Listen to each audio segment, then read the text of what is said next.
Let's start again. Easy. There we are. We're good. We're started. Ready? Okay. So this is a review of where we've been and a little introduction as to where we're going. So where we began this journey was actually like 8th grade with the Pythagorean theorem. So a Pythagorean theorem only applies to a right triangle. It's the basis of right triangle trigonometry. And it only applies to a right triangle where it's a squared plus b squared equals c squared, where c must be the hypotenuse being the side length that is opposite the 90-degree angle.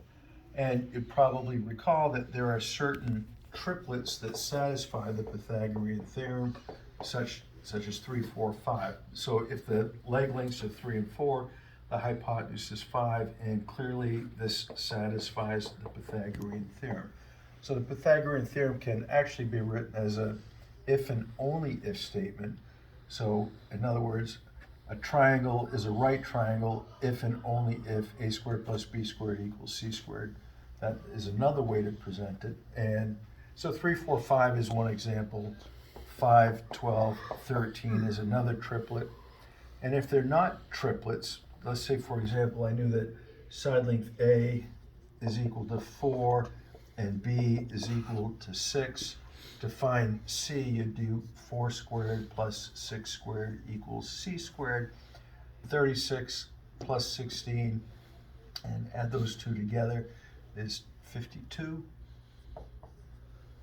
C squared equals 52, and take the square root of both sides, and of course I only care about the positive square root, and see if that can be simplified. If the square root of 52 can be simplified, it must be divisible by a perfect square, and it is. 4 divides into 52 13 times, so you would write this as C equals 2 square root of 32, or 13 rather, and you'd call that a simplified radical.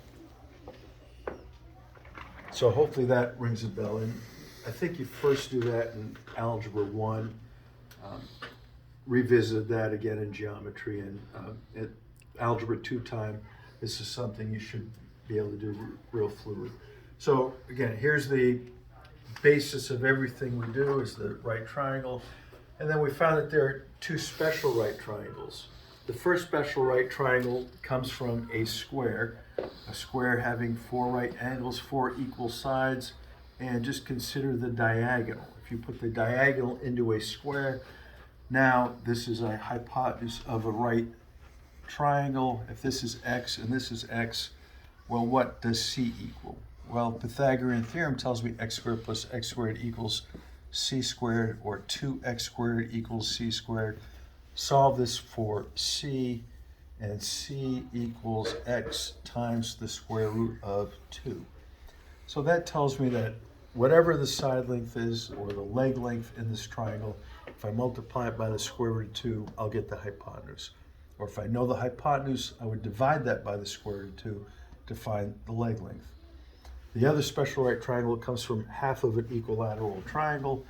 Here's an equilateral triangle, and if this length were 2, well, this is half of one of the legs of the triangle, so this would have to be 1.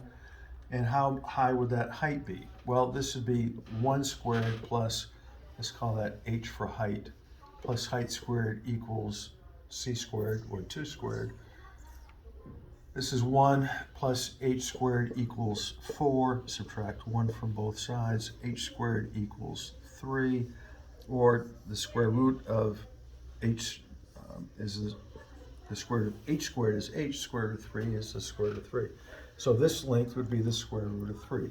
And this shows you the proportion for another special right triangle, which is a 30, 60, 90. So here's the 30, 60, 90 triangle, and this one, of course, has to be the 45, 45, 90 triangle. And this is something we did quite a bit of last year. Again, basic building blocks. So now we take these ideas and look at trigonometry. So trigonometry, this is the heart of the trigonometry that we're doing now, these 3 ratios. So for any right triangle, the sine of the angle is defined as the ratio of the length of the opposite side over the hypotenuse. And then the cosine is the ratio of the adjacent side over the hypotenuse, tangent, ratio of the opposite side over the adjacent side. And again, that should make sense to you. This is important. The sine of an angle equals opposite over hypotenuse. And the inverse, I didn't finish this.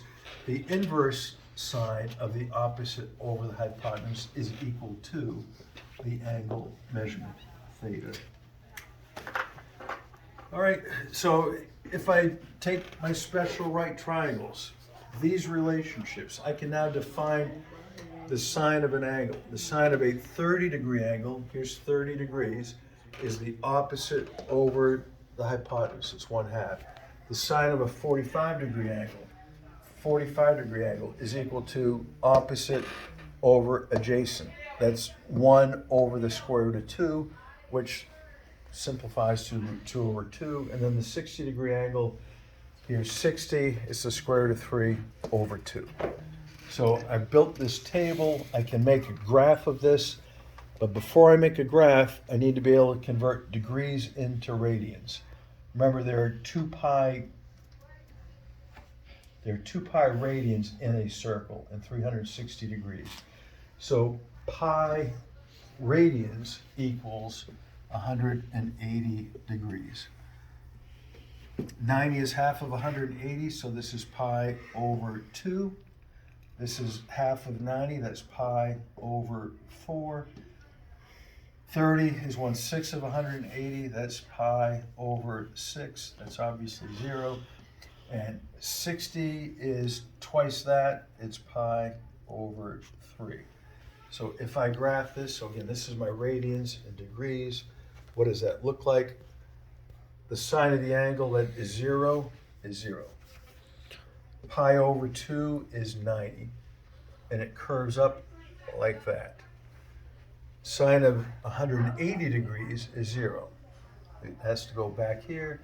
And then 3 pi over 2, that's 270 degrees, is -1. So that is what the function, again, this is the new concept, this is a function, just like a logarithmic function, just like, well, we haven't done logarithms yet, but like an exponential function, an x squared function, these are all functions. It has an input and an output. Input is theta, output is the value of sine. So we need to be familiar with what this looks like. And the other key thing that we need to tie together is earlier in our algebra lives, we looked at how to take a parent function and shift it to the left or to the right, or make it go, expand it or contract it. So if I were to make this shift left or right, let's go back to, come over here, Casey. We'll go over here. I gotta erase this stuff. Nobody knew it was Casey. It was a secret. Let's think about, again, things that we know. This is a parent function. This is y equals x squared. If I want to shift this function to the right by 4, it would look like this. Shift it to the right. And in order to shift it to the right, you have to subtract 4 parenthetically from x. If I want to shift it up by 5, I have to add 5 to the function. Y equals x squared plus 5. If I want to flip the function over the x-axis, I just put a negative sign in front of it, like that. And so these are some of the basic transformations. So back over here. So if I wanted to shift this function to the right by pi, it would be y equals the sine of theta. To shift it to the right by pi, you would have to subtract pi from x, or in this case, theta is our variable. That shifts it, at minus pi, shifts it to the right by pi. If I wanted to stretch it, it would be like y equals 2 times the sine of theta. And that would cause us to go up to 2, but have the same zeros. And the other thing that's really different about this, as opposed to other functions, is this is a cyclic function. It will repeat itself every 2 pi, and it will go on forever and ever. And so that's going to be important. The other thing that we're going to do, and we're not going to do it on the review right now, but is tie this into the unit circle. So if you understand the unit circle, and this looks like information that's on the unit circle, right? Unit circle is cyclical. If you go around the unit circle many times, it's just like going in this direction many times. That's one turn around the unit circle. Then if I did it again, that would be a second turn around.